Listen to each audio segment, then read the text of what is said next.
Boom. Hello. Welcome to everybody who's already here. Thank you for stopping by. Chat is probably going to be disabled on OBS because YouTube's being weird. Oh, that's me, echoed. Volume works at least. Let me see why. I believe YouTube no likey. That's fine, we'll move chat off. Bye-bye chat. Apologies for the mess as well behind me. I'm moving soon, so there's going to be a bunch of crap behind me. But let's get going. Today we're doing some questions, some answers. So if you have anything you want to ask me, go ahead. It'll be good fun. Let me open chat. That'd be useful, wouldn't it? Can I ask this time what you think the best ideas are for like stream concepts? Hello again, Bob. Yes. Stream concepts. So I've spoken about it a little bit in videos lately.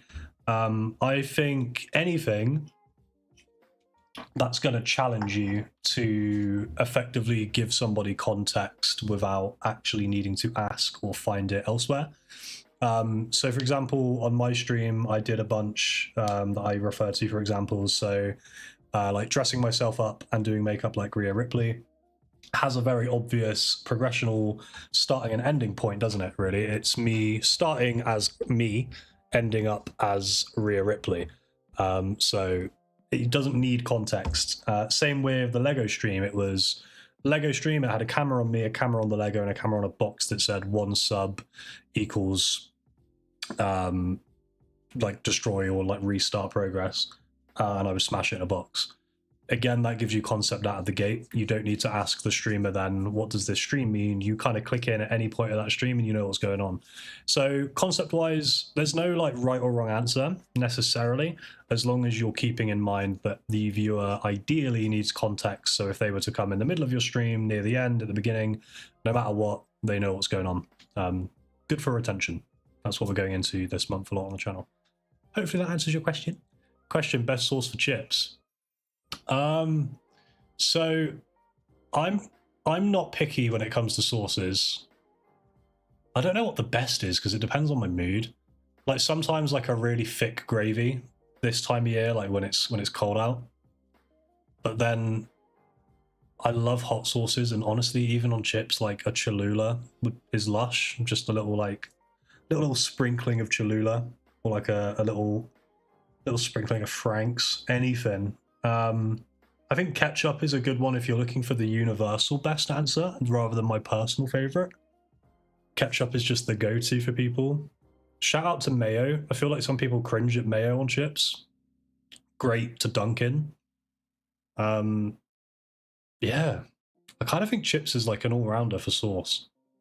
I think ketchup's the universal, and I think my favorite, either like some hot sauce or some gravy. Sriracha, ooh, garlic sriracha might be my number one. The more I think about it, Garlic sriracha is king of chicken, at least for me. Like if I have some like breaded chicken of any kind, or even wings, to be honest, yeah, anything really, I'd just be putting sriracha on stuff. It just happens. I like mayo. See, some people have the correct mindset. You being one of them. There's nothing wrong with mayo. I think people get grossed out because like it's made with like egg, isn't it, or something? At least a part of it is. I don't know what goes into mayo. I don't care too much. But yeah, I think some people get caught up that it's egg, and get, you know, a little bit upset.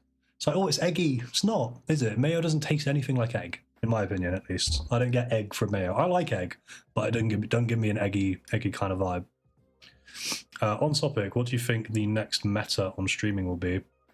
I think ultimately, it's weird. I think unfortunately a large part of where we're headed is people are clip farming, and it's usually collaborative. I think like there's healthiness to it in some ways, but it's also bleeding into some negativity.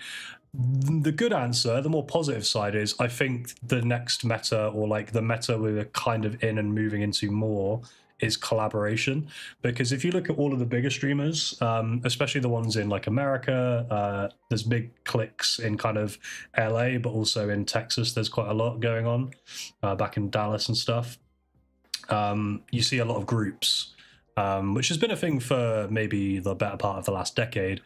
But right now, co-streaming and having two big people collab, and even people on like a smaller level, will start streaming with friends. And now that streaming and like Twitch platform in particular has sort of made that more accessible with the stream together feature and stuff like that, and you can combine your chats, combine your communities, you can even combine having your alerts and stuff now, and all of that is native on Twitch.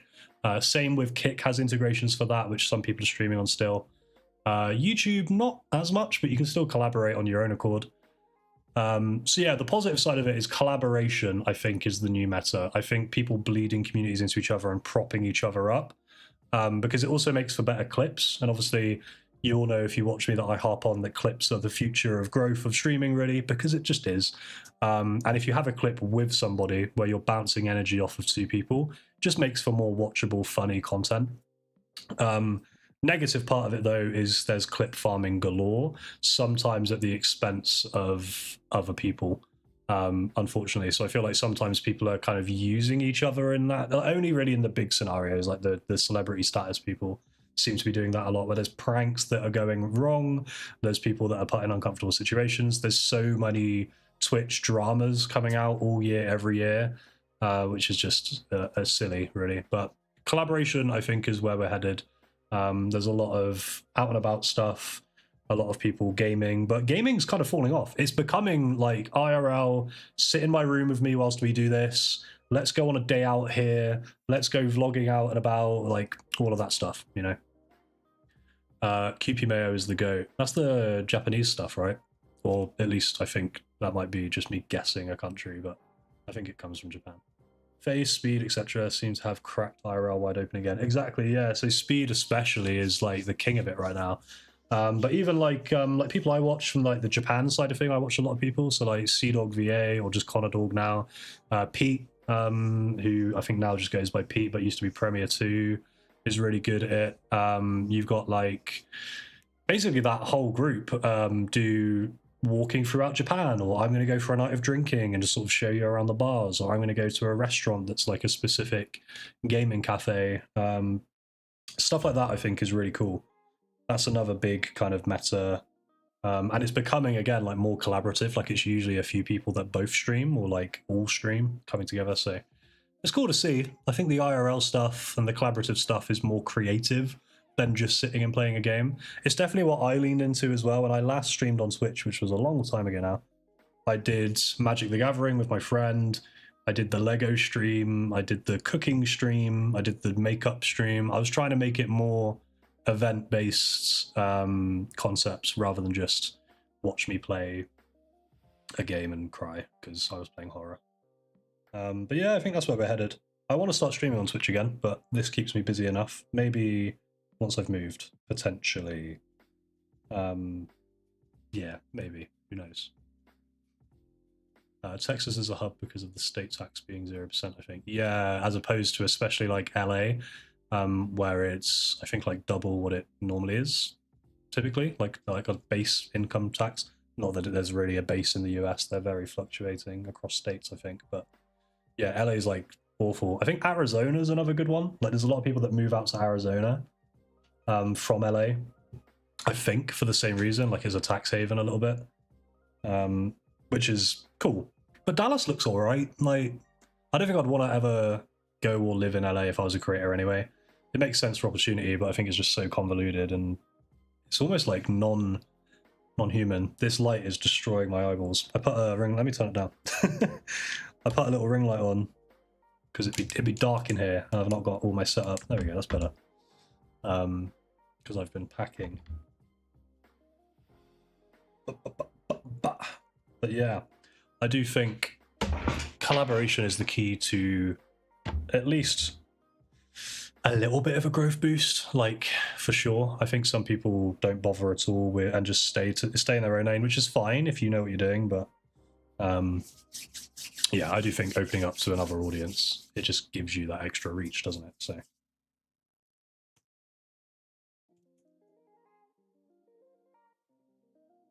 Replying in the Discord there. There we go. Yeah, I think That, and another thing I see a lot of at the minute is just those games as well that are also equally collaborative. So even on the gaming side, there's a lot of people that are playing more of that sort of fad hype game sort of stuff that's collaborative. So stuff like Content Warning, stuff like Chained Together, stuff like The Long Walk that's coming out that looks really cool for it, like simulator games like Supermarket Simulator, like stuff like that where you can play with a group of 3 or 4 people. I think is another one that's really good just for gaming as well. Like if you want to go into that route, there's a lot of people game. I think it's still where people sort of enter into streaming is by playing a game, more so than anything else, which is cool. What platform? Oh, knocking my lights. What platform do you think is best in 2026? I still think Twitch, but it depends on your goals. So, arguably, if you are going to be doing content heavily, not just short form, but also long form, presumably you're going to be doing that on YouTube. Therefore, you're going to have an established audience on YouTube from your content. Therefore, streaming as well on YouTube makes sense for you, providing it's going to be in the same niche. Like, I would never go live on this channel to play games because it wouldn't make sense, right? I would get maybe some of you coming in, maybe some new people coming in, but then the ultimate goal is to grow a base of viewers or subscribers, right? So if someone came to a gaming stream here, subscribed, and then saw that I don't post gaming videos or content whatsoever, they might then be like, well, what's going on? So I think as long as you're doing, if you're doing gaming videos, let's say, long form and short form on YouTube, streaming on YouTube is good because you can then bleed across. They're all going to get go live notifications. You can build upon it. But I think if you're starting from absolute scratch, then Twitch is kind of still the best in terms of what is the expectation for current streaming is kind of like most people going on Twitch. That and the discoverability from nothing is, although not great anywhere, probably best on Twitch, especially if you pick your games right and your categories right by going for less saturation. You can find a lot more audience members earlier on platforms like that. Humble Goat is TikTok. I'll get to Kick eventually. Humble Goat is TikTok. That just has reach beyond anything, and discoverability is wild. You'll have a new viewer every few seconds that will just swipe onto you. You've got a chance to make them stay. Again, concepts being good can help you, and you can build a massive audience on TikTok. There's a different niche over there, though. There's a different almost expectation of streams, I think, on TikTok. That's really interesting, at least from what I've consumed as just a consumer. I noticed that it is a lot more quick pacing. This is what we're doing, here's a challenge, if you like this happens, if you do this, this happens. It's very like you need to engage because people are just going to doom scroll you. So it's a little bit more cutthroat, but it's a massive chance to get an audience very quickly compared to Twitch, YouTube, etc. that takes longer. I do think the power of TikTok comes in multi-streaming. So if you're looking for growth on top of just a base, to have like your entire community be like a home base, picking like a Twitch, but then kind of having that accompanied almost by TikTok is a good idea. And then Kick, I think it has its space in the world. I'm still not sold entirely on it, just purely because of the basis of the fact they're offering highly paid contracts and stuff to quite controversial creators. So if you want freedom, if you want a lot of freedom, particularly in terms of stuff like if you want to do gambling on stream, if you want to smoke or vape whilst you're live, if you don't want to have your t-shirt on whilst you're live, then stuff like Kick, of course, is more welcoming to that. But it can mean losing a little bit of integrity or kind of like, I guess, your validity of, you know what I mean? Like the kind of reputation is different, I think, over on Kick. It just comes across a little bit differently. Not always in a negative way. There's some great creators on Kick, but I think it gets tarnished with that brush a lot. So it's something to be wary of if you're looking for a platform to start on, especially. But yeah, so in order of ranking, it's hard to say, but in order of what's best for each person, it purely depends on what you want. So if you're starting from scratch, just go Twitch.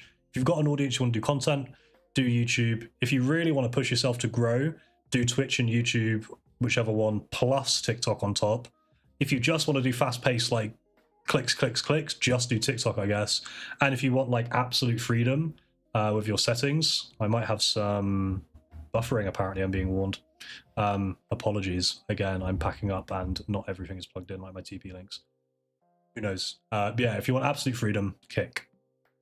Let me know if it buffers too much, guys, and I can try and sort it. But I think because I'm just going fully off of Wi-Fi at this stage, a little bit buffery. Apologies. It'll be fixed next month, I promise. On my streams in March, this will not be a problem. But yeah, hopefully that answers your question. Again, like, I don't like to just give an like, I think some people would just be like, Twitch is the best, which is what I believe for the most part, but it's very dependent. It's very dependent on what you want to do. So hopefully that covers all angles for you.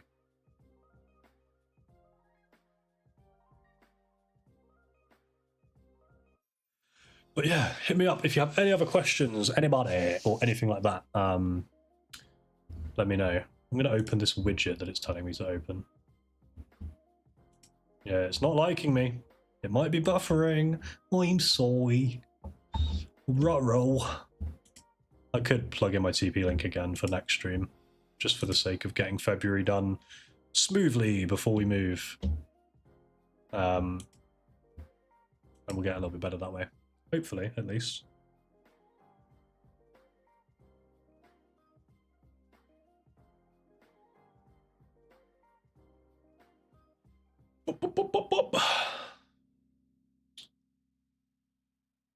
What about the games on Kick? Is it easier? I don't know about easier overall. I think in essence, yes, there's less viewership over there overall, meaning technically, on an absolute pure technicality of numbers, yeah, it should technically be easy for you to be viewed and seen and discovered. I don't necessarily think it's going to be like a game day, you're going to get 30 viewers out of nowhere, like winning mindset of like you can skip over the growth. But it's definitely a little bit easier. But you have to consider that the audience is also different and consuming for different reasons, wanting different things. So it's a bit of give and take. Like Kick has been very successful in many ways for a lot of creators. Oh, the warning went. Yeah, the warning went away. Hopefully the buffering stops. Great. Let's see how long that lasts. But yeah, you can't, I wouldn't say it's like a shortcut, but it's for sure, you know, it's enough. It's good enough. It's going to be a little bit easier. I'm a little bit, like I did what did I do on Kick? I think I did like a how to make a Kick account or how to go live on Kick. And I think there'll be more content inevitably that comes through it. I try to cover all things, but I don't know. There's something about Kick that I'm unsold on, and therefore, and no one's really asking about it. That's the thing. Most of you guys that ask for content that I keep an eye on, like the comments, the polls I put on the community tab, the Discord, my DMs, I just never really get asked about Kick other than out of just the pure, oh, cat in the background, pure curiosity of it. So I don't know. More content will inevitably be there eventually, but it'll be very sparing unless Kick makes some crazy cataclysmic change that becomes really cool. Bad Bagger, hello.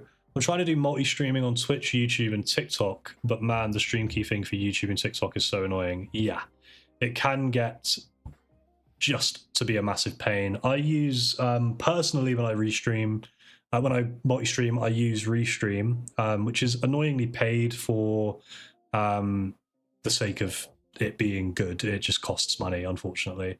There are free options, but then it becomes more hassle. But yeah, I used Restream's a good site for it. There's one called YOLO Live that I've also used and done videos on. That's, again, quite decent.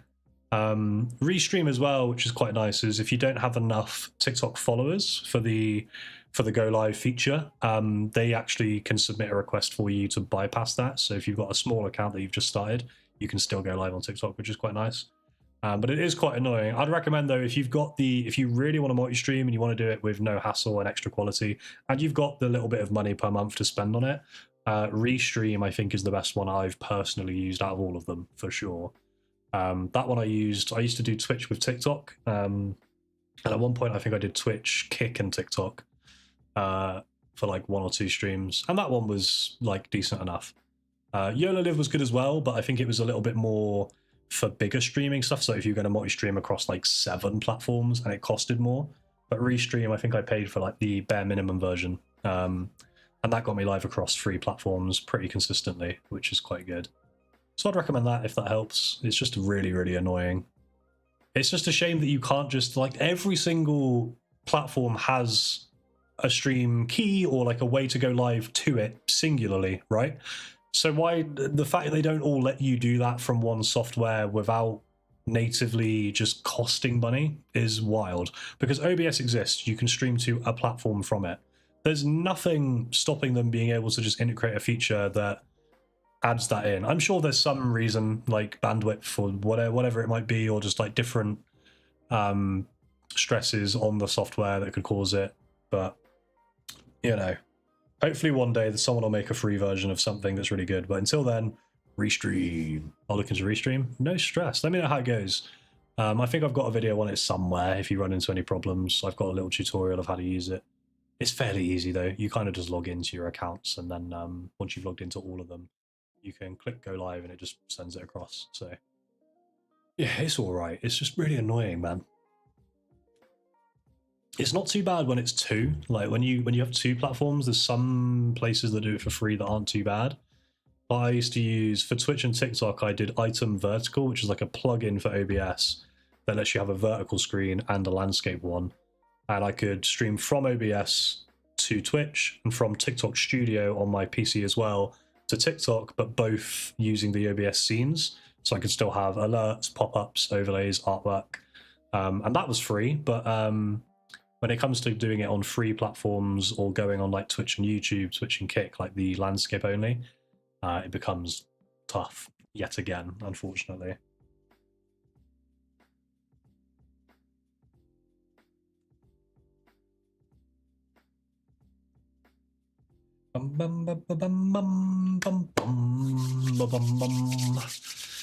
Any other questions, guys? How long we got? I'm here for another, I can't maths, 35 minutes or so for your answering pleasures. This little lamp thing I've got is pretty cool. Some different colors and stuff. Bosh, bosh, bosh. Look at these colors. Wow. I really just want the, oh, that's quite abrupt. I really just want the ease.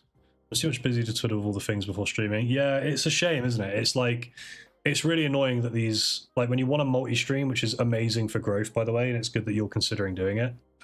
It's just stressful that it doesn't give you the option to make it easy. I think it would just be lovely, right? The good news is with stuff like Restream and all that, once you've set it up once, you're basically fine. You can just do it next time you go live, you can just go live again. But it's just annoying that you can't do it all from one place, because it's just, let me go live and be live and enjoy it and grow. Don't have me do settings all the time. There's nothing worse than having to do settings every stream. It just sucks. So I feel you. What streams are you planning on Twitch next? So I do actually have some ideas. I scheduled some up, but then we ended up having to move out of nowhere. So I kind of took a back leg and some other stuff going on.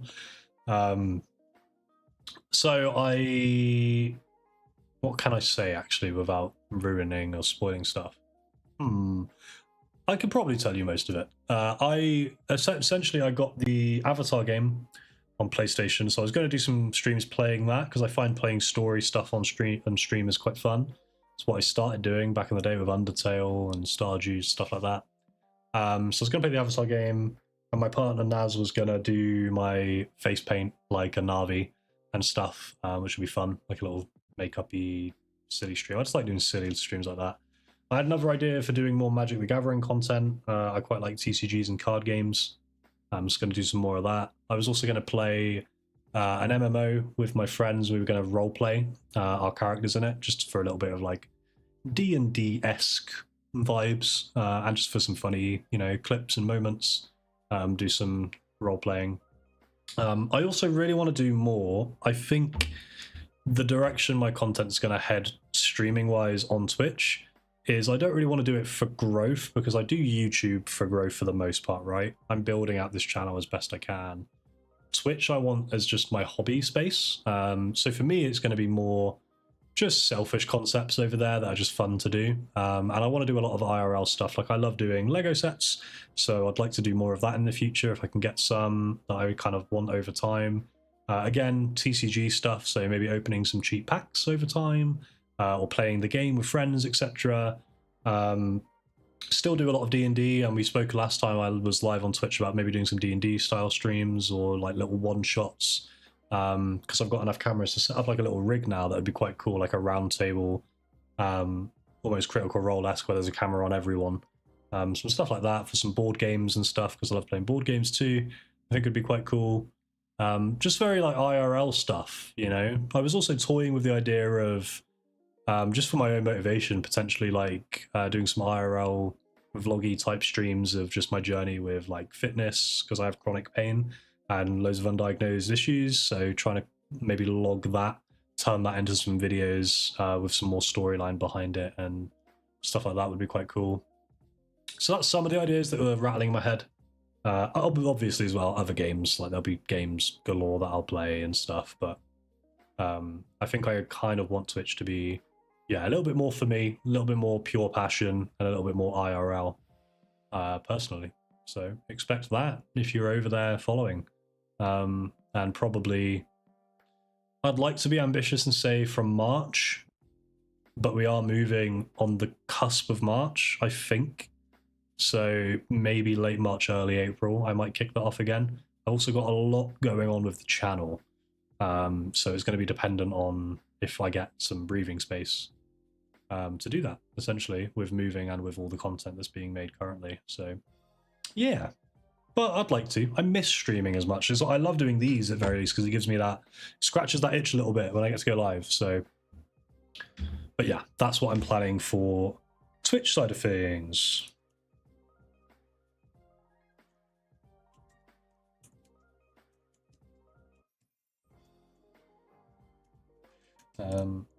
Trying to answer questions in Discord as well. Some people have asked questions to me in the Discord ticket system. I think they misunderstood my post earlier, and I reread my post that I put on a community post a while back, and I think people have ended up thinking I was doing a Q&A in Discord somehow. Whoops. But hey ho. I'm still answering them over there to hopefully help out if I can, so we'll go back and forth a little bit to share my screen and do like public questions. Do you think gaming on stream is dying a bit then, maybe? That's a tough question. I don't think so. I don't think so overall. I think gaming is always going to have a space for streaming. I don't necessarily think it could die. I think there's always going to be people that just really want to watch someone play a story game that they haven't got, or don't really want to play for themselves, or sitting and watching people play horror because you are a bit scared yourself, or you want to see someone else jump, or watching a big group of friends play like a dumb game, like a little Fodian thing or something collaborative or puzzle based because it's just fun. I think there's always people that want that as content, both in video and stream form, but especially live when you can interact with it. I do think, as we spoke about at the beginning of the stream, like the meta is leaning more collaboration, more IRL, but I don't think that means that gaming's dying. If anything, I think it means that there's more space for you to carve now than there has been in a little while. Because again, more people are leaning into that IRL stuff and that just chatting kind of streams like this, where they're just in front of a camera talking on a topic or on a challenge or whatever it is. And of course, there's still thousands of people going live for games, but more so now than ever, we're in another little lull with gaming, almost, at least, where you can probably stand out a little bit more. So if anything, I don't think it's dying, and if it is, I think it will take a lot longer than, you know, this year or the next few years to happen fully. And if you are noticing a lot on it, jump on that, you know, use that as your advantage. If you're starting to pick up on things like that, like, hey, this seems to be doing less than normal, probably means you can stand out in that space a lot more. So, you know, it ebbs and flows. It ebbs and flows. But I don't think it will die. I don't think it's dying, nor do I think it will die. So that's my overall thought on that, at least. Maybe it is dying, who knows, but I don't think so. I don't think it ever will. Big space for it on Facebook as well. Weirdly, now that's something that I might end up echoing some content through at some point, because Facebook's kind of kicking off a little bit. There's a lot of gaming happening on Facebook streaming. They have Facebook Gaming now as their own thing. Big viewership there, because kind of like TikTok, they're kind of putting you in front of an audience that's already established over many decades, many more even than Twitch or any platform like that. Like Facebook's been around for a long time now, a couple of decades even. So you're taking an audience of people that like to casually engage with content and memes and image sharing, video sharing, little clips. That's always been a hub for that sort of thing. And again, it's bringing a different audience too, a different perspective, because there's typically, I think out of all of the, if you're going to look at every social media platform, I think, I don't know this off the top of my head, I might be generalizing or guessing, but I would imagine if you looked at the demographic of all of them, Facebook's probably going to have a slightly older demographic than most. And I think that's interesting because streaming is doing well over there, especially gaming. So you're kind of tapping into people that maybe wouldn't find you elsewhere. Because there's a few people that, even like around my age even, I know people that won't ever click on Twitch to watch stuff. Or if they do click on it, it'll be for something specific, like a big event stream they've heard about. But there's still quite a gap in terms of people that casually use Twitch as just go-to entertainment for a certain age range. So I think by going on something like Facebook or YouTube, you're tapping into the 30s to 40s range a lot more than Twitch might. As a general rule, not everyone is that behind on tech, but I think you might end up getting into some nostalgia gamers by going to Facebook. So yeah, it's kind of cool. I think gaming's always going to have its space, and like I say, even if it will die off or hit lulls, somewhere else is going to spike, somewhere else will pick it up, or it will flow.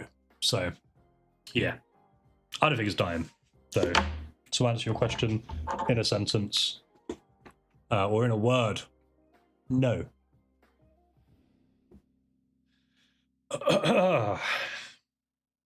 Some cool topics you guys have brought me today. I like it. I like it. Picasso. Let me refresh the Discord. Well, that warning again. But buffering. I'm very tired today, guys. I'm sorry. I yawned on stream. How rude.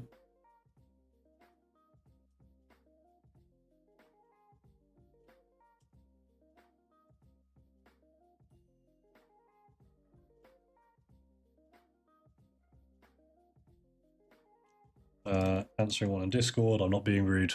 But if anyone else has any questions, throw them in chat.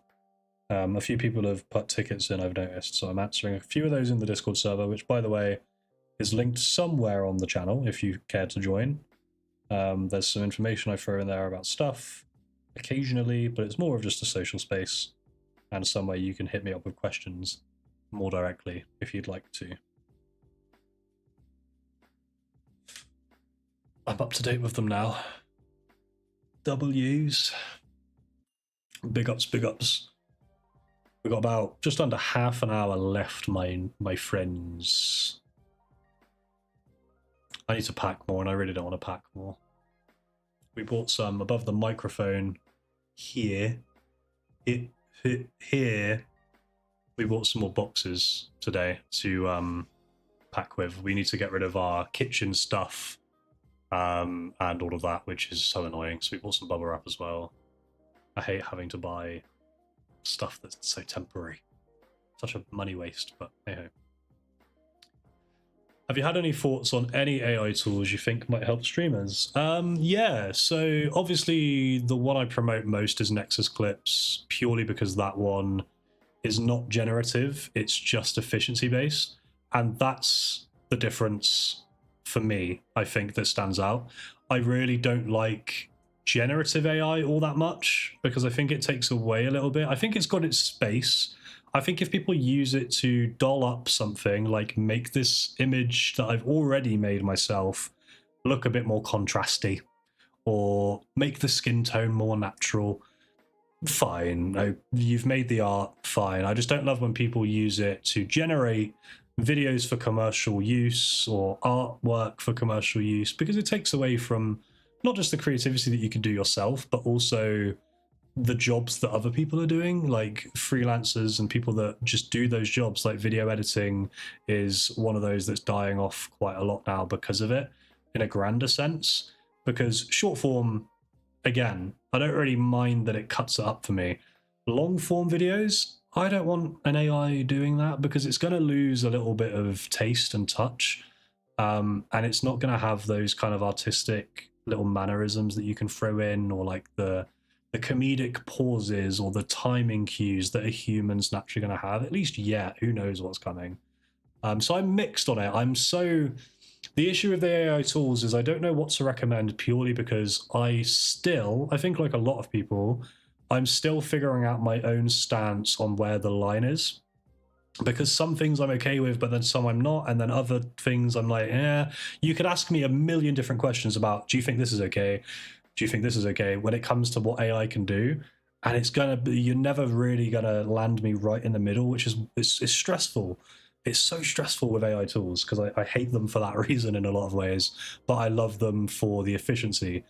I think if I was going to get as close to drawing a line as possible, I would recommend any AI tool that is going to help you with efficiency, but not generation. So if you can find an AI that, and I don't know too many, so I don't want to name drop too many, but I don't know, like ChatGPT is a big one, for example, like the main one people know about, right? If you're using that to, let's say, write a script for a TV show episode or a YouTube video or a movie, anything, I don't love that you've done that. If you're using it to write yourself, so you've written something in Word, in Google Docs, I use Google Docs, whatever it is, or a scripting software, whatever, and then you're going to throw that into ChatGPT or something and be like, is this the right punctuation? Can you correct any punctuation mistakes? Can you correct spelling errors? I get that a little bit. That's stuff that's been available in like Word and stuff like that for years. Like you can do spell checks. So it's so how can I explain it? It's so personal, I think, where people land on AI, and very like it's based more on your intention and stuff, but it's strange. So I don't know. I think Nexus Clips I can recommend because it's efficiency. I really like it. I really like, I can't remember the name of it now. There was another one I found recently that you can throw an image of you in, like just like a selfie or whatever. I use this for some of my thumbnails even, where you'll throw an image of you in and just go, hey, can you make my skin tone look a bit more natural? That's quite cool. Can't remember the name of it though. There's plenty that probably do that though.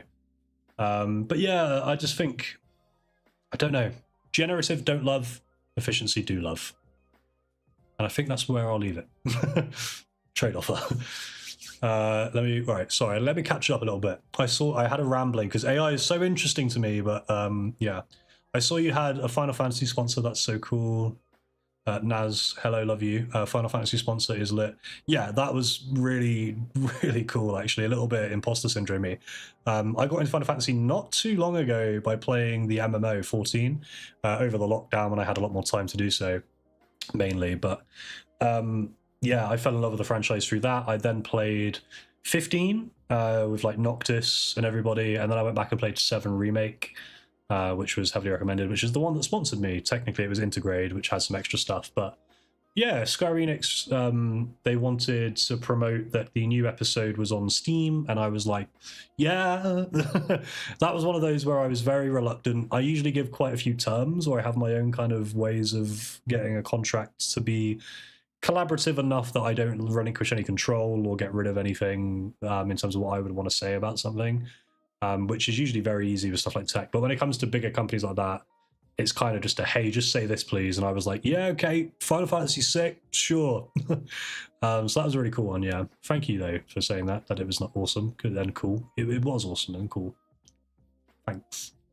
Go Wash, hello. What do you use to make your pinned picture for this video? I, too, am about to get into making content, just waiting on a few more parts. Oh, do you mean... the pinned picture, do you mean my thumbnail, or do you mean if you hover over it there's a little picture of me in the bottom right? The little picture of me in the bottom right is just if you go into your YouTube settings and go to customization, which is its own tab, you can scroll down and it will have like your banner, your logo, all of that stuff. But there's also video watermark is what it's called if you want that. If you're on about like the actual thumbnail that you clicked on when you saw this stream, that I typically use Canva. I use a little bit of Photoshop to polish out making text not look too bland. But Canva, honestly, I still don't even pay for it. I paid for it, I think, once to get some high quality resolution stuff. But I use the free version of Canva to this day for all of my thumbnails. I will just make assets usually for them in Photoshop to get a little bit more like depth. And I use a lot of Lightroom for my face stuff, as well as the AI thing I found sometimes, but sometimes it's a bit meh. But I use Lightroom, which is an Adobe app. Again, if you get it on your phone, free. And that is, you can like throw a photo of you in, and you can do like an auto thing that I think uses an AI, funnily enough, to kind of make your skin look a little bit better. However, I usually just use the color sliders for like contrast, brightness, all of that jazz, exposure, and add like vignettes and stuff to make my skin look a little bit more like orangey, almost like tan, because it tends to look more natural in a thumbnail that way. But yeah, Canva, Lightroom for polishing. It's all I use for thumbnails to this day. I don't think I'll ever change. Canva is the king of just easy use stuff. You know, Photoshop's great. Just takes longer if you want to. And I find myself being a little bit too picky when I open Photoshop. I get a little bit like, oh, let's see how perfect I can make this when I'm doing that. Canva, I don't overthink as much, which you shouldn't overthink really when you're making a thumbnail. Get it right, leave it. You know, once you're like, this is good, leave it there. You don't need to do too much. Don't be doing too much. But good luck with your content. Let me know what you're gonna get into. You said you're about to get into it. What are you making? I'm curious. AI is a gut call. Yeah, it's disingenuous to present AI work as your own, but I have no problem with AI helping me arrange my time so I can deliver my own work. Yeah. I think that's where I'm at, where I'm like, I don't think I could ever I just don't think I could ever relinquish something like writing for me is a big one. Complete image generation, other than like maybe an asset for something that's like when you've made it and you're saying, here's this that I've made, add like red here, or so, like, you know what I mean? Like changing something you've made very slightly is the blurred line for me, where I'm like, I'm okay-ish with it, but I couldn't let go of writing. I want a script for myself. I want to write for myself. I want to, think for myself, because I think you lose a little bit of your thought and your ability to even speak and write and convey emotion via words if you start using an AI for everything. I think some people rely on it so much to form opinions, to form scripts, or like it becomes so, I don't know, just generic, I think. And then the same with like image generation and video generation. There's so much AI slop now when I scroll. I don't scroll. That's the thing. It's actually a good thing, I think, for my life that AI exists in a way, because it's put me off of things. So I used to be a little bit like everybody, I think, of a scroller on TikTok, on Reels, on any app that I'd open just to sort of see something. I would then end up in that loop. But there's so much AI garbage now that it got to the point where even though I don't consume it, everybody knows by now that if you stay on something long enough on short form, it will show you more of it. Even if you just look at it for long, that algorithm is going to punch you in the face with more of that. Even if you don't like it, comment, just looking at it for a little bit longer, it's going to show you it. If I see anything AI garbage, like all those AI deep fried memes, like the fake animals that are just like spinning, just like really dumb stuff that's everywhere now because you can't avoid it because of how easy it is for people to make, that put me off because I keep seeing it. I don't watch it, I scroll past it really fast. I keep seeing it. So I don't really scroll too much anymore. So that's a good thing that it's done for me, I think. But sad that it took that to happen. But yeah, I agree though. I think it's disingenuous. I love the topic of AI because it's so strange. Might have the unintended effect of highlighting organic, homegrown, human-made content in the long run. Yeah, it might do. It's a good thought, because I think, like I just said, with my experience with it, I think a lot of people are starting to have that too, where AI started becoming, in my mind, it hit its recognition point where everybody was like, oh, ChatGPT can do this weird stuff, or oh, Meta AI is now in Facebook and Instagram, and oh, you can use it on WhatsApp now, and all these platforms that have just caked it, and Twitter with Grok, and all of these image generation things like Mid-Journey and stuff like that have it as well. And it's just, I think it got to the point where everybody was exposed to it, and that was maybe like 2022 or 3. It started getting really in your face and everybody knew about it. And I think it's literally in the space of now 2-3 years, which is not a long time in the shelf life of content and streaming and YouTube and platforms and social media. It's a long time in some ways for it, but it's not that long, and it's already at a point where people, I think, are equally fed up of it. And I think that's positive, like you say, for having that effect in the background of actually making people crave more human stuff again. It's just annoying, though, because we're still going to have to filter through a lot of it. I do think, though, it's good that YouTube now, for anyone that doesn't upload on YouTube, you might not know, YouTube has a feature now, because when you upload a video, I should probably give more context. When you upload a video on YouTube, you put your title in. It used to just be, I'll say, title, description, tags, which is just like a few keywords to help it with SEO. And that was really it. Back in like 2015, 16, I believe, they added a feature that was, you had to say whether or not it was made for kids. Basically, if you say yes, it will only show it to YouTube Kids accounts, where an adult has set up the YouTube for their kids, and it's specifically kid content, like the e-learning stuff for like basic maths or for like cartoons, stuff like that. And if you said no, it would show it to anybody. However, they've now added a feature which wasn't too long ago. It was added within the time I've been on YouTube, which says, does this video contain any AI altered imagery, edits, clips, cat jump, anything basically, and it asks you now when you upload a video. And the good thing is, you could say no if you did have it in your video. Let's say you uploaded a video and it was just an AI garbage video you've made. Happens so much. You can say no, this does not include it. YouTube will pick up that it does, because it has the, I don't know how they do it, but it has that thing that will just scan a video. It knows before you've even finished that upload process, because there's a tabs when you upload a video, and it will do checks, and it checks for copyright, checks for AI, checks for all sorts.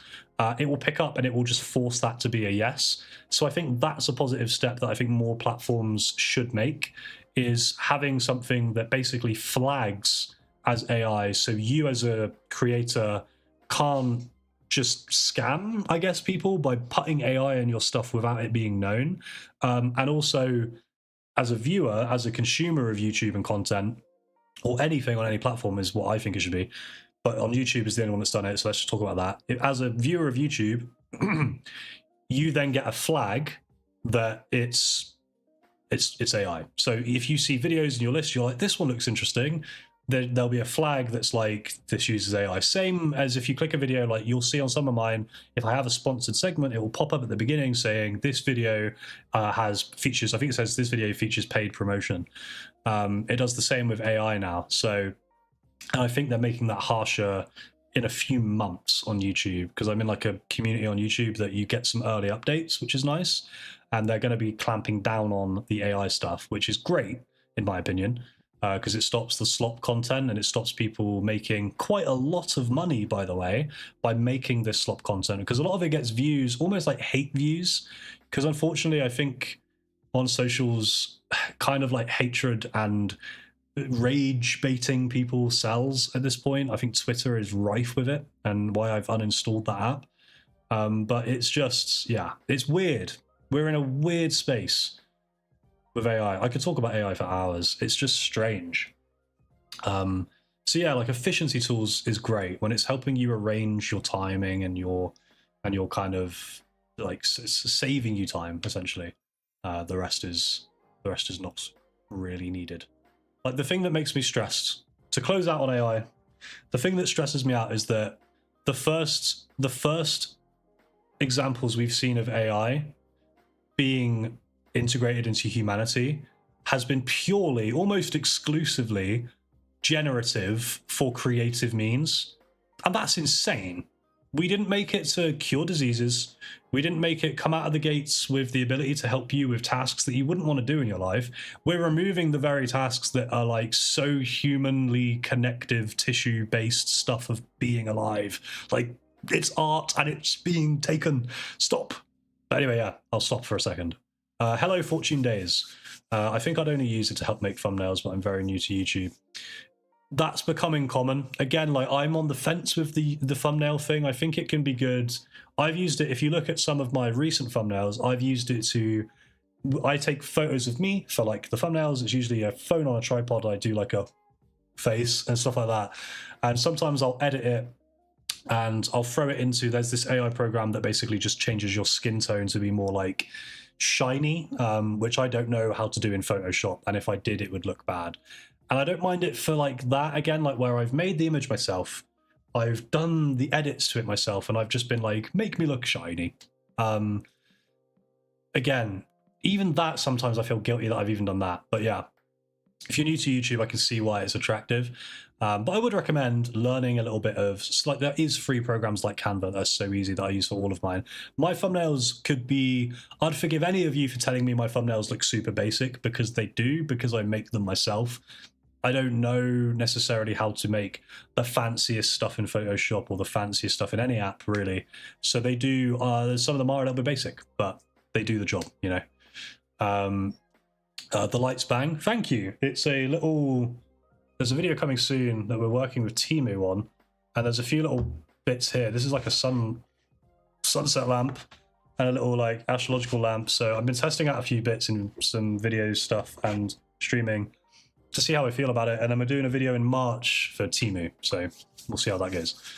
Arcane Cosmo, hello. Do shorts hurt long form content? I've seen a couple Reddit threads suggesting using shorts results can negatively impact long form content because of reduced impressions, for example. I find personally the opposite, but it depends on your niche for sure. For me, this channel is me making content on how to stream well, what gear to use, which softwares are good, etc., strategy, growth, whatever it is.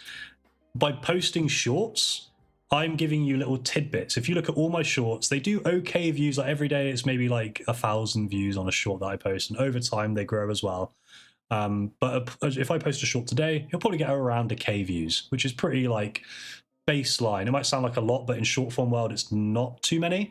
But that's a view amount I'm happy with, and it's usually a tidbit. I don't give a lot in shorts, and that's intentional, because if anything you can do essentially in a short to make somebody want to click on your long form is kind of the goal. Trying to use shorts as a trailer for your long form is where it's successful.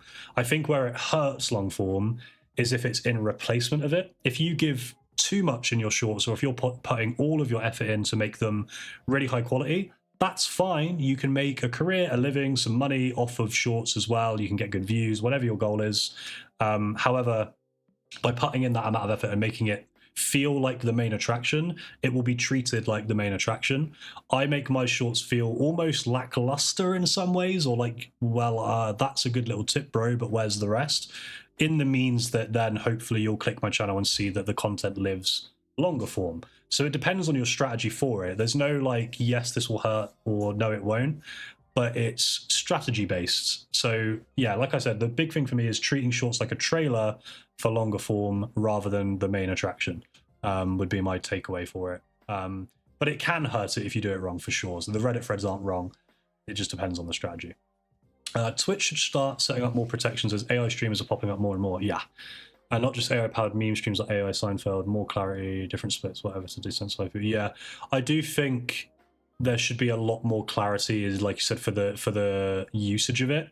I think it almost feels like an attack to just label a stream as AI and then somebody just doesn't get any viewership. But I also think it's not lying. Like, if you are using AI for your stream or content, whatever platform it's on, you're doing that. You've made that choice. If it's been labeled as such, that's because it is what it is. Do you know what I mean? It would be like if my video was labeled as like human, be a bit weird, but it is. So it's kind of like having that distinction, I think, is important so people can make an informed decision. Because also the other element of AI is it does trick you sometimes. Even I think everybody has. Even I've fallen for a video where I've been watching it for like first 5 to 10 seconds, and then you're like, oh wait, this is AI, and then you feel a bit ill, like you've just been catfished by content. So I think having a distinction is a really good idea. Across all platforms. Like I said, it's happening a little bit on YouTube. I want it to be everywhere, personally, purely on the basis that if someone's using entirely generative AI and it's not original, I don't really want to support that. Even if it catches my eye originally and I would have clicked on that standard normally, if I know that it's not been made from any genuine place or any personal passion, human-based place, then I don't really want to support that all that much, you know? So I think the distinction would help. Luck Duck, yo, would you recommend having a second Steam account that's separate from your main account that's only redeeming keys? I'm paranoid about accidentally getting hacked. I think as long as you're not buying games from anywhere sus, I wouldn't worry too much. I wouldn't say so personally. Don't take my advice wholeheartedly if you are worried about it. I understand the worry about like data. I'd say if you haven't already, set up two-factor. So Steam, I think, has a built-in two-factor authenticator. I would wholeheartedly recommend to anybody use two-factor authentication for every account you have, just for the sake of safety, but definitely for something like Steam if you're worried. Secondly, don't buy a game from anywhere suspect. Stick to the tried and tested programs, websites. So I think G2A is pretty safe and pretty well reviewed. I use CD Keys, which is now loaded.com, for all of mine when I'm buying them that are like non-native to Steam, and stuff like that. So you should be safe. If you really want to, you could. I just think juggling two accounts and achievements, if you care about that, and friend lists stuff, can get a little bit long. But yeah, you should be all right. I wouldn't worry too much. A conversation with myself will all be AI. Ollie, I will not support your film career if you make your next film fully AI. I will no longer be your consultant for the scripting, for anything. Forgive me, I don't know if I can say that name right. Vativdia's shorts for FromSoft Lawmaster. Oh wow. Uses clips from his long-form videos which give a tidbit of information and leaves you wanting to click to the rest. Yeah, that's the strategy I think that a lot of people have started using, especially if it is the same platform. Like it's harder on TikTok. I'll give people that. For sure. Like TikTok, for example, I get lovely comments. I'm not complaining here. You're going to get negative and positive. I tend to get more negative comments on TikTok purely because people typically will be like, is that it? Or like, bro, this is so useless or something like that, because it's such a minor tidbit of information that I've given in the short form, because it's meant to feed into the long form. But TikTok is not the same platform as YouTube, and by expecting somebody to not only click through from a short to a video, which is a little bit more natural YouTube to YouTube, when you're trying to get somebody to jump platforms, you got to give a bit more than you get, I guess. So I think there's a little bit of a bleed issue at times, which is where it can hurt. But I don't find that to be a big problem. Like TikTok does well for me as well. YouTube, I think, does a little bit better though. Like shorts on YouTube for me have always performed better than TikTok, even if it's the same video overall, unless something rogue happens and one goes viral, purely because I think it bleeds algorithmically into your long form in like a loop, which is quite nice. But yeah, short form, if you're not already doing it, keep on going, you know. Arcane Cosmo, when should we reach out to brands for potential partnerships or sponsorships, or do you normally wait for the brands to reach out first? Also curious, let me answer that second. I'll read your second message in a sec, but I want to answer that first so I don't get lost. Whenever you feel ready is the right answer. For me, I did my first one, and by the way, once you've done one, you will find the exposure is really kind of crazy depending on your niche to other brands, because just having a brand exposure is enough to then bleed into more people knowing that you're reliable, you've kind of verified yourself without even really meaning to. So yeah, I did my first one with Fine, I believe, which was a microphone, nowhere near me to show you, but it was the K688. It looks a lot like this.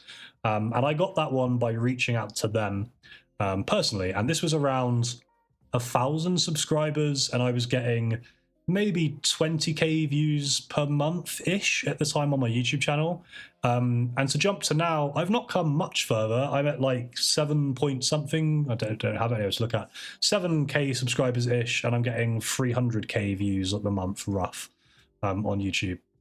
And now I do sponsored stuff throughout most months. I should have had a drink with me. So yeah, I reached out and I just sort of said, look, this came from a genuine place. I meant what I said, just to make that clear. I wasn't just glazing them. I said, look, I've seen your content and like advertisements on TikTok. I've been hoping to get one of your microphones. This is all true. I did, and I was. This is my channel, and I kind of gave them a pitch. I was like, I do content on how to stream. I'm looking to keep getting into the space. I'm doing short form and long form. This is my plans. This is what I would do if you sent me the microphone. And that one was purely just you get different types of sponsorships. That one was called what is usually known as a product exchange, where the payment, so to speak, for doing it is the product itself, which in the early days is very common. Excuse me. So I got that one sent out. And did that for them. And then from that, you typically get a brand rep that you would speak to. So I spoke to a brand rep at Fine. And from there, it became more natural, I suppose. I was reached out to then by my second one, which was Obsbot, which is someone I'm an ambassador for now. They do the amazing AI tracking webcams and stuff, like the budget-friendly ones. So I did a few videos for them. And they, once I did one, asked me to do another thing and then another thing. So you start... Once you have one brand there, you typically get a little bit more longevity with the same brand if you do well for them and work hard, of course, and you know, all of that stuff plays a part too. And then from there, I don't think I've reached out to many others other than the occasional, if I spot something up and coming that I really like, I'll talk to people more natively. So like something like coming up on the channel soon is Upstream. I reached out to them. Who else? I did some stuff with Rogue Energy. I reached out to them because I can't drink caffeine too well without feeling a bit weird. So I like the fact they did vitamin energy replacement supplement stuff for streaming and gaming and that kind of niche with branding. But yeah, once you've done one, you'll find that your inbox is usually just getting flooded with other people being like, hey, and not all of it will be great. I've been very, very, very lucky with some of the brands I've worked with. For every brand you've seen me post on the channel, there's probably been like 5 or 6 that I've had to turn down because it'll just be some random kind of business upstart that's like, hey, let me send you my microphone, here it is, and it'll be like an Amazon $5 thing that isn't going to be that great. You can kind of tell, like, you get some of that. But I don't think there's a right or wrong answer. I just think once you're ready and you think you can take yourself and your content seriously enough to kind of promote in that way, just go for it. I think it's misconstrued that you need to be monetized on YouTube. You don't. I did my first brand deal before I was making ad revenue. I think that's right, or at very least it was on the cusp. And I think people think they need to have a certain amount of subscribers. You don't. Viewership matters more than subscribers. They care. Every brand is going to care more about how many views and how much engagement you get on a monthly rolling basis than they will about your subscriber count. Subscribers haven't mattered for years. Do not worry about that. So if you feel ready and you have some brands in mind and you have a niche that's brandable for certain things, like I'm not going to reach out to Audible and be like, can I do an Audible sponsor? Because it doesn't really fit my audience. You try and keep it within your niche too, is my only other recommendation. But other than that, the minute you're ready, do it. Let me move on to your next one. Also curious, your thoughts on important collaborations with other streamers or groups. I've been reading more and more that collaborations are becoming more normal for growth. Yes. I don't think normal is the right word. I think it's better to say becoming more common. Yeah. So yeah, I agree. I think we spoke about this a little bit earlier in the stream about like the current meta of where streaming's headed. I do think collaboration is for sure becoming more common. I don't think it's necessarily necessary. That's a tongue twister. For example, this channel, I haven't collaborated once, and this is the majority of what I do creatively is this channel. Some channels you don't need to. Again, it depends on your niche. If you're doing stuff like board games, collaboration is going to be far more necessary and natural because most board games are multiplayer. If you're doing like multiplayer gaming, you've got an easy in. If you're doing anything stream-wise that feels like it could benefit by having a second opinion, someone to bounce off of, other energy, or just a community around your size that you think would be similar to yours to blend those audiences and kind of grow like that rather than slower like that, it's definitely worth it. Even the bigger creators still do collaborations because it just works. It's why groups do very well for content. Look at Sidemen, look at The Misfits, look at OTK, look at any group that you can see in content, Phase, Optic. They all do well on the basis of they have this big, almost overarching feeling of grandeur that kind of overrides a solo creator in some ways within that same space.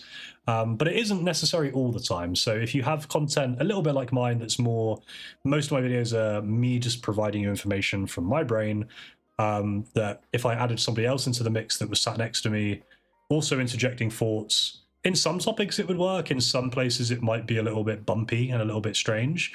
I would be open to collaboration on this channel. I just don't think it's the most natural thing for it. So consider your niche, I would say, but I do think generally collaborations are becoming a lot more common. And yeah, I do think it's worth lending an ear to for sure. If you're open to seeing what growth patterns or what growth paths make most sense for you, and you've got somebody you can collab with or some ideas of people you could reach out to, do it. Like, everything's worth a try. You might find that it's really good. A really cool program that a dude reached out to me who's like the, don't know what to call him, like the CEO or he's the creator of Red Labs, and he hit me up about a year ago on Instagram. And if anyone hasn't seen Red Labs, check it out. It's very cool.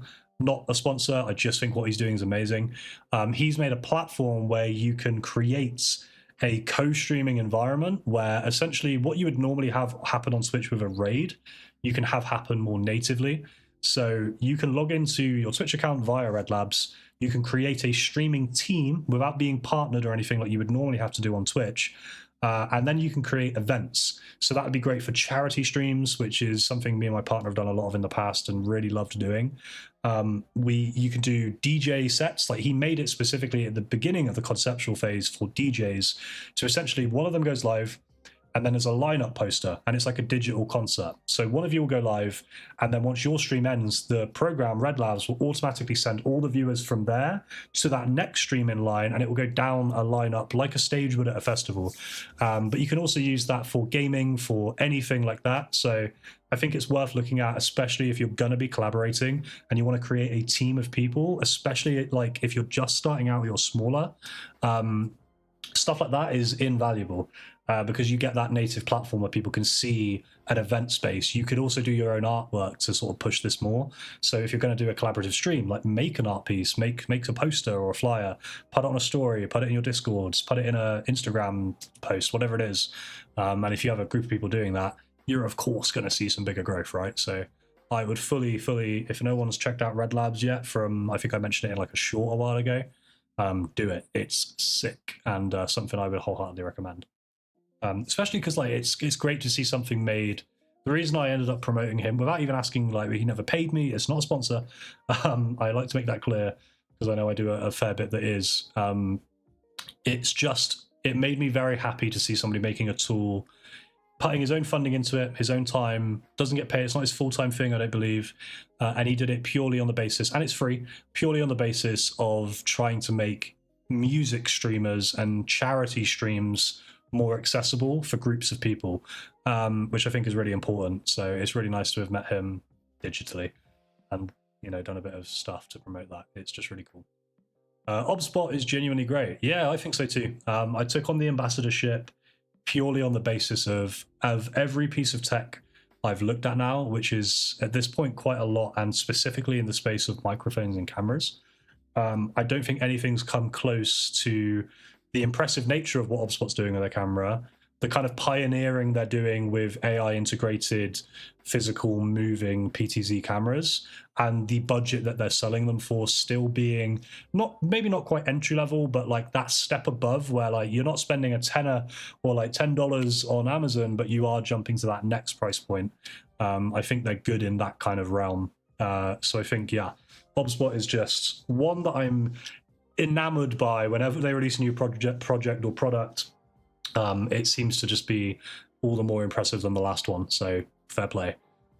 We should all start a new creator group called The Front Women. Is that a Sidemen spin-off? The Front Women. We'll all do drag. It'll be great.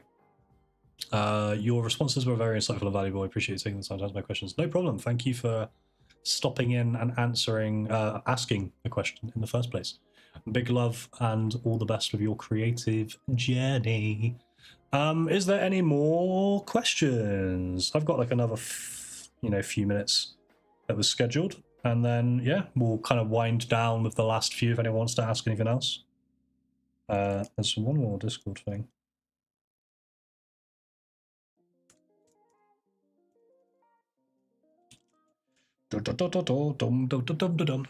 Here is one. Hello, Play Moradis. Hey there.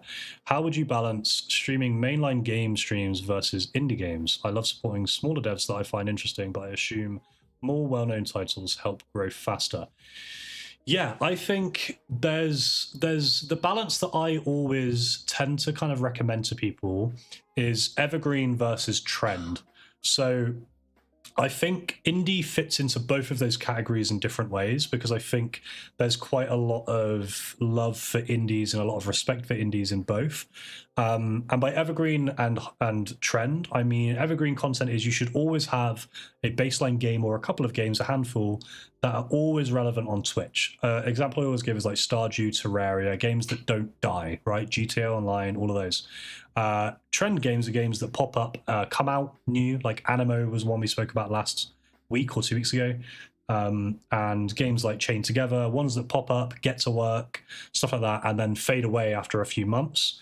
And I think that those are typically more likely to be indies in the trend niche. There's a lot of indie games that come out and they get a lot of like very global recognition on streaming platforms right at the start. So I think a good way to balance streaming the mainline games with the indie games is by streaming indie games close to launch or when they're trending more, or making, if you are going to make that kind of your niche, let's say you play like indie games, there's a lot of cozy indie games right now. So if you play cozy games as your mainline games, like Stardew, for example, then playing a cozy indie game is a good way of not being too variety while still supporting those smaller devs and being variety nonetheless. So I think there's easy ways to balance it. I don't necessarily think mainline games are always the path to growth that people think that it is. It can be, but I definitely think there's a space for indie almost exclusively. Like some people just do indie games and it can be very, very fruitful. And I think another thing to consider is the stream should always be the input and the output is the content that comes after it, which I've been saying in a few videos lately about retention and keeping viewers coming back. So another way of balancing it is, of course, if you're going to be playing an indie, generally less people are going to know about that game because obviously it's a smaller fan base. It might have just come out. It might just be completely unknown because it's not Fortnite, you know? So another thing to consider with the balancing is if you're going to be playing indie games on stream, try and post more afterwards than you normally would for a mainline game, because mainline clips will probably do better because it'll be, oh, I know that game, it's recognizable. Indie games, it won't really have that benefit as easily. So you can build more curiosity through an indie game by doing shorts and clips after the fact, or like a video after the fact, or another stream on it, you know, to build that kind of progression. So there's a few ways. Hopefully that answers a little bit. Ultimately, I think nothing wrong with playing indies. I love that you support smaller devs. I love indie games as well and doing the same thing. So it's it's ultimately up to just what you prefer playing, I think, more so than anything. Definitely don't just play mainline just for the growth. Try and find like a balance of both for sure, like you said, but that's some ways you can balance it at least. But yeah, if you want the most possible growth from indie games, doing it on launch is good. is a general rule. My throat is so dry. Sorry, guys. My name is Bifan Payne. You can be HDMI. What's the most fun you've had on a game streaming? Ooh. You know, it might be Undertale. Undertale was the first game I ever went live with, and my like why for going live for the first time was I've always liked the idea of doing content. Over the years, I've had many little hobby channels that I kind of see as the building blocks to me, like learning over time how YouTube worked more. Because I've always watched YouTube since like back in 2010 when I was a kid coming home from school and watching like Yogscast or Syndicate or the early days of the Sidemen and creators like that from especially the UK that I was like really enamored by and like, wow, I'd love to do that. And I've always loved, I guess, the idea of chatting with people, making people laugh, or being a positive energy for someone, as well as also I think why I did this channel, I loved the idea of teaching people. There was a part of me that always wanted to be a teacher, I think, in some way, but I went live purely for those reasons. Like I just wanted to connect with others, give them something fun to look at and watch. It was purely just hobby, and Undertale was the first thing and the one that just like sold me on streaming. So it's hard to look at any game I did after that and be like, that was my favorite, because I just loved the formulation, I guess, of the idea of it for me and the community that formed around it. I got from zero to affiliate purely on Undertale because I streamed it from beginning to end. Then I don't know if anyone knows the game, I won't spoil too much, but there's different ways you can play through that game. Beautiful game, by the way, amazing game. But you can do like a pacifist run, a genocide run, like a neutral run. And I played it a few times and did all of them and got stuck on places. There were streams where I did an entire stream trying to bloody defeat Undyne. Like, annoying fight. But yeah, I think it's Undertale. That, and weirdly, Roblox, incredible game to stream purely because it's so easy to play with viewers because it's a free game. And they're like Fortnite, they've got their own... You can make your own game within the game. So there was a game mode called Arsenal that was just like a CSGO shooter type thing. And I used to play with lobbies that were just, everybody in my chat would just join. And they would do decent numbers as well. It's a good growth mechanism by playing with viewers. And I'd do like little mini giveaways and stuff. And it was just a great time. So that was another one because it was very interactive. And I love streaming horror games too. They're good. I've always liked having people there when I'm playing horror games because I'm a little bit wet when it comes to jump scares, but thoughts on who the best streamer is right now? Ooh, subjective. I think Connor Dog is one that I watch. I don't watch a lot of streams for someone who teaches it. I watch as much as I can, but I'm making content more often than consuming it nowadays, so I have to pick and choose a bit more fastidiously. I do think Connor Dog, though, on the basis of creative concepts, I love seeing Japan and like seeing people create abroad. Is just, I've not been abroad myself. I haven't had the opportunity yet. Soon though. But yeah, I haven't had the opportunity yet.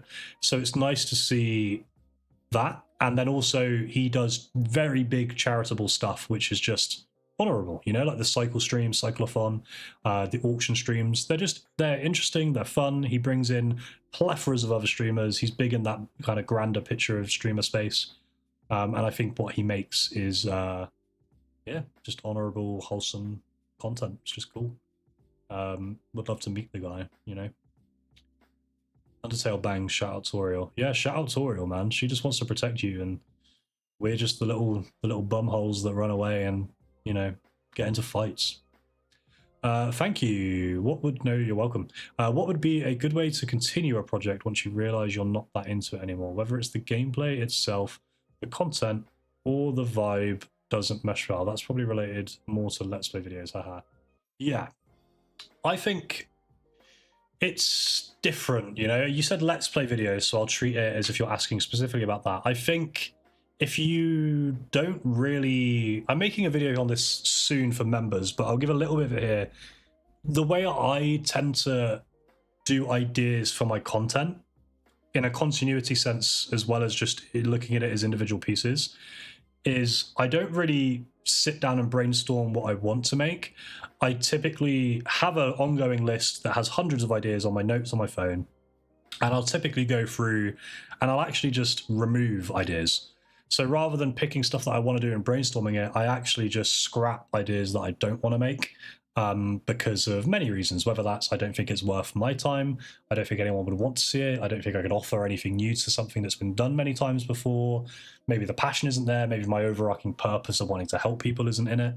Whatever it may be, I think if you just aren't meshing well, or you don't feel it's right, I think as a creative person, you're gonna have an instinct that's better than anything I could advise you or anyone could advise you.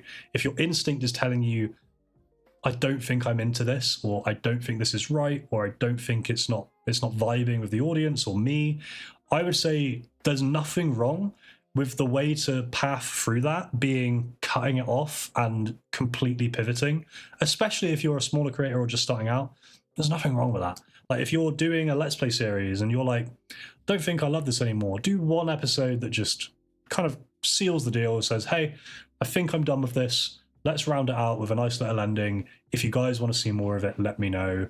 And then, let's see how we go from here. And then start something else that feels more inspirational for you. At the end of the day, having the audience in mind is important, and having what YouTube wants in mind is important, but ultimately it's down to what you want to do. I don't think it's healthy to ever do content that isn't at least more than just like 50-50 minimum, basically, of what should be done and what do I want is the general rule, I guess. Never lose that, because then you'll burn out, you'll be uninspired, and God forbid it might go really well and you'll be doing something for a living that you just hate.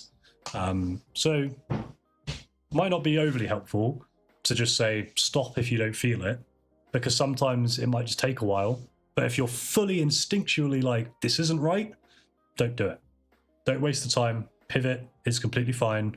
It might feel wrong to do something different on a channel you've been doing the same thing on for a while, but ultimately that's all like something you build into yourself. You can pivot and it's not going to destroy you. So maybe try that. Potentially, who knows?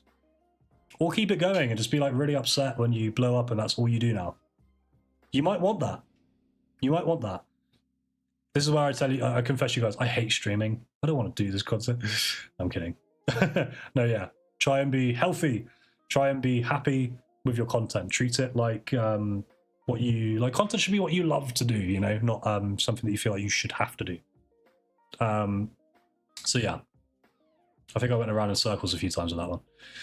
That's Mama Goat right there. Screw the pacifist run, peaceful run. I want to have a stay at home and play shares and consume soup, my goat mother. I think I just found an original sentence. That is quite the sentence out of context from Undertale. Undertale slaps, bro. I still remember I did the pacifist first, and then I did genocide. And I still remember the heart sink feeling of doing genocide run. You're killing everything in that run, right? And you get to the town, which was bustling with this beautiful chiming soundtrack behind it in the pacifist run, but it was weary and just not the same in the genocide run. No one was outside because they're all hiding from you. And you go into a store, no one's behind the counter at all. And there's a note on the side, and if you press E or whatever it is on your console to read it, it was like, please just take what you want, don't hurt my family. And then you're like, I've hurt these people. Undertale is incredible, dude. I still need to play Deltarune in full. I played episode whatever it was on stream years ago when they released episode like 1 and 2, I think. It was almost like a prologue type vibe. But the whole thing's out now, and I still am yet to get that on Steam, which I would love to stream, by the way, and play. I think Deltarune is high on my list of games that I just haven't bought yet, that I should at some point. Very cool stuff. Cal dreams of doing anything but this. Yeah, just chug it along, I guess. It was my first Steam purchase because I needed it after watching Dan and Phil go, oh, nice. That's a W first Steam purchase, to be fair. I have Papyrus, Sans, and tutorial drawings I did when I was 12. There's such a good thinking behind it. That's dope. It also hurts me that you were 12 when this game was out. Jesus. That makes me feel old, Ray. I'm nearly 30. Great. Ugh, I love Papyrus. Papyrus is my favorite character. Sans is great. I like Papyrus. Right. Any closing questions? I'm not going to leave anyone high and dry, but we will wrap up. If not, thank you for the questions. Regardless of whether you have any closing ones, I'm here for as long as you need me. Though, if anyone has any, hit me up. No pressure on time at all. Hit me up. 12, painful. Yeah, that hurts. When was Undertale? Let me look at when it was released. Undertale release dates. 2015. I would have been 2015. Oh god, why can't I maths? That was a year after I left secondary. I would have been just turned 17, turning 18. You were 12.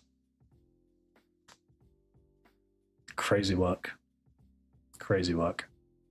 Thank you, no problem. What about with streaming? Would switching games be better when live and you get that feeling, or just having a shorter stream than usual if you feel like you're starting to not enjoy it?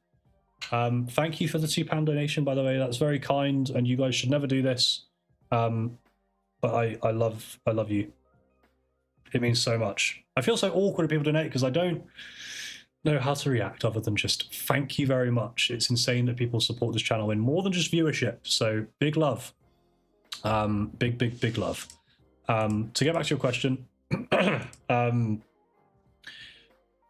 it's a little bit, it's hard to advise on that.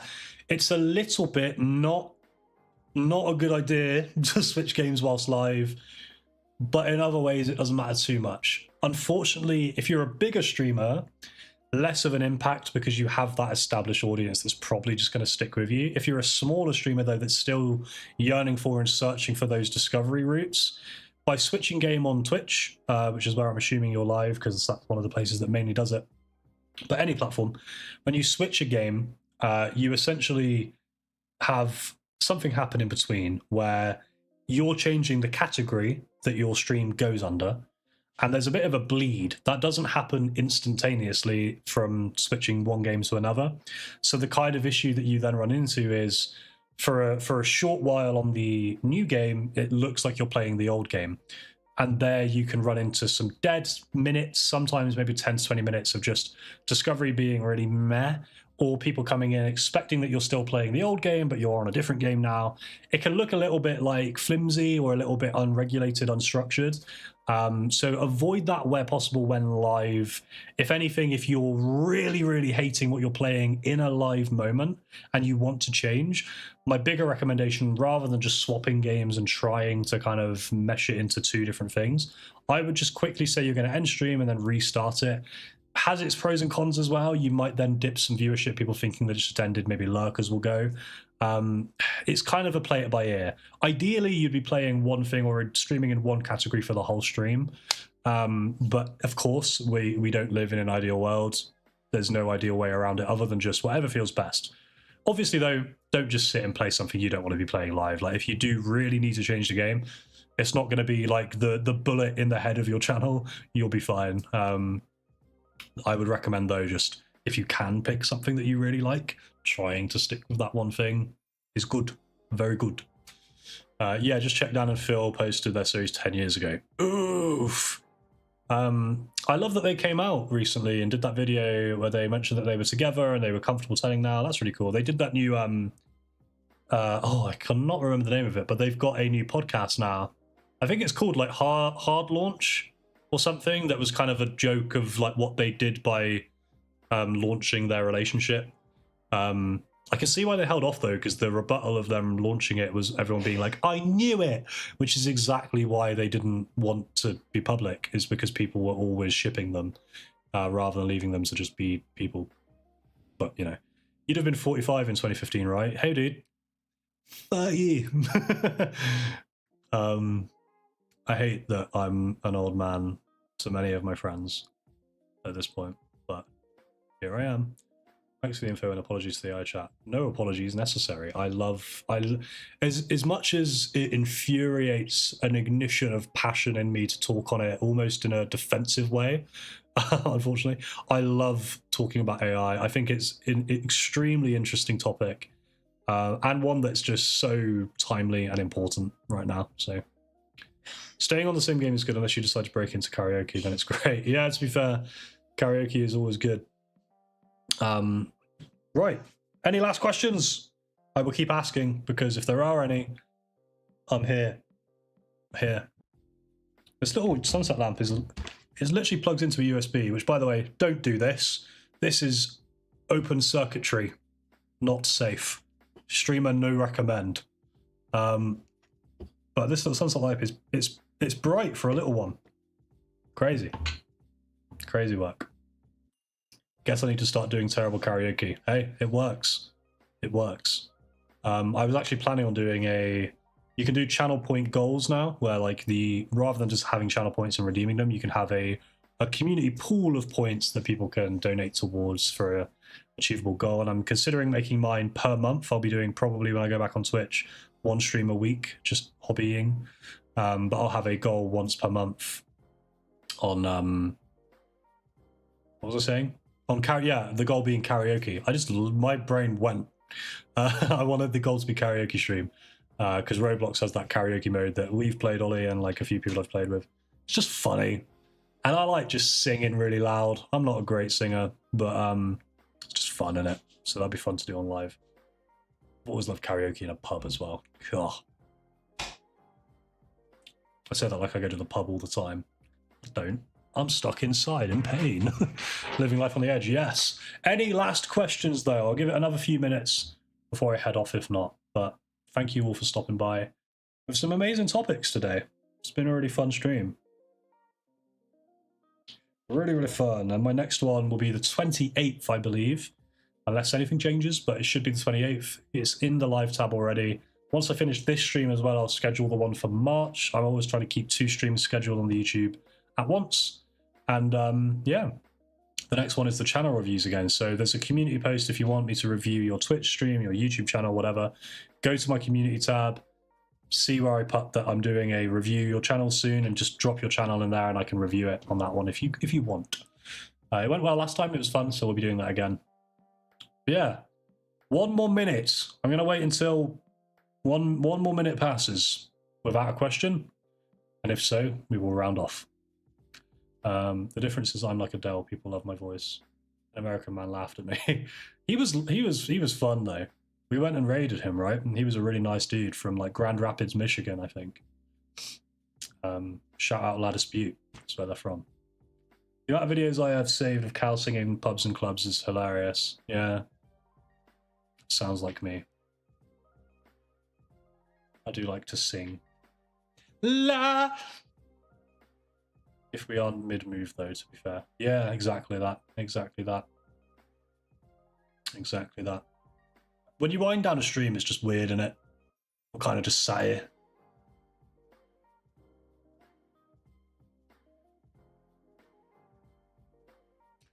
You have a question. Theseus ship paradox. Please answer in 1 sentence. No. We're not doing this rabbit hole. It's like if you replace every part. Let me have a look. I think this is the paradox of like if you replace a part of a ship and you keep doing so, like how long until it's a new ship or whatever. Yeah. Ancient philosophical thought experiment popularized by Plutarch and Hobbes, questioning whether an object that has all of its components replaced remains fundamental. Yeah, so if you were to replace a part of a ship that needed replacing, and then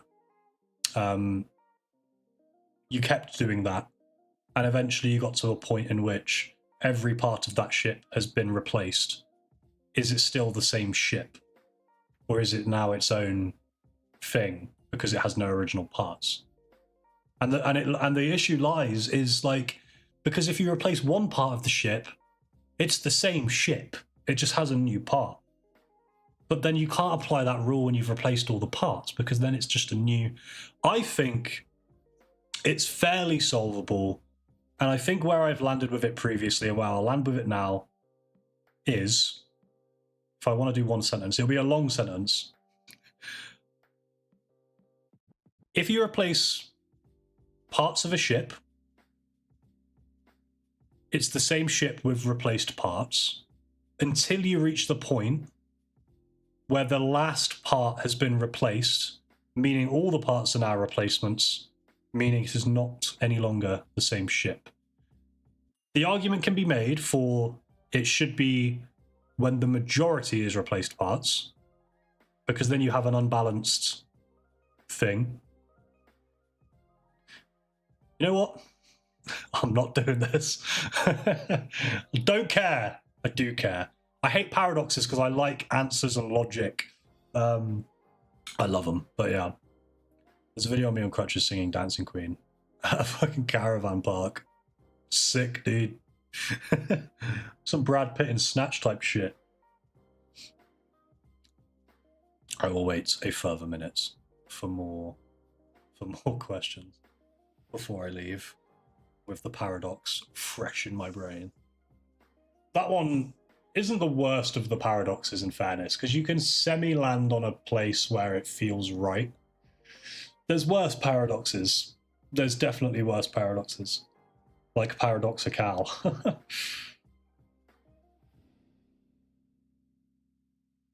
So what's your star sign, everybody? Well, I'm guessing got a few Virgos in chat, maybe a few Saggies. I did it in a thick Irish accent.